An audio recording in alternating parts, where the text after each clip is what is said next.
Hey, how are you? I just wanted to put out a quick video on Glock magazines, pre-banned Glock magazines if you live in a state where I do. It's kind of a big deal, so I wanted to share some of my knowledge. I actually went out and just got a Glock. It's the Gen 4. I'd highly recommend it. I'm probably going to do a review on that later. I actually remember when I first got into firearms, the first generation Glocks, I really didn't like them, but I went out and I was looking at the Smith & Wesson, and I didn't like the trigger on it, so I took a second look at the Glock, and I was really impressed. I'm glad I went with the Gen 4. They're a big improvement. They just felt better. They felt more comfortable, and it's been a great little shooter. I wanted to talk about pre-banned Glock magazines. If you live in a state, like I said, I live in a state where pre-banned mags are a big deal, so I wanted to go through some of the differences and how to identify them.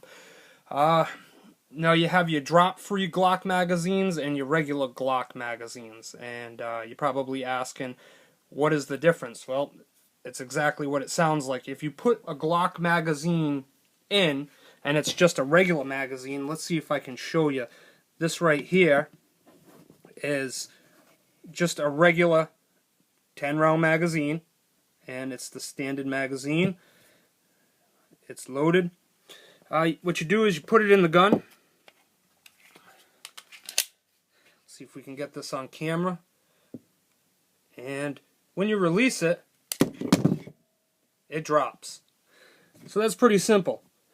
Now we have a pre-banned magazine right here, and this is a Glock factory 17-round magazine. We'll put it in, and when we go to eject it, it doesn't come out. It's really that simple. Exactly like it sounds.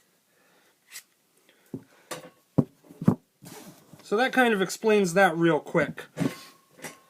Now, as far as identifying them, if you have your regular 10-rounder, standard Glock magazine, you look at the top there, and then you grab your pre-band, and you bring it up. You can see that U-notch.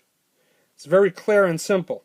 The one on the right is the pre-band, the one on the left is not. Now, I know that's real simple, but if you're just getting into this stuff, sometimes finding the information really isn't that easy. So, this one right here is your regular magazine. That one right there would be your pre-band magazine. Real easy, real simple.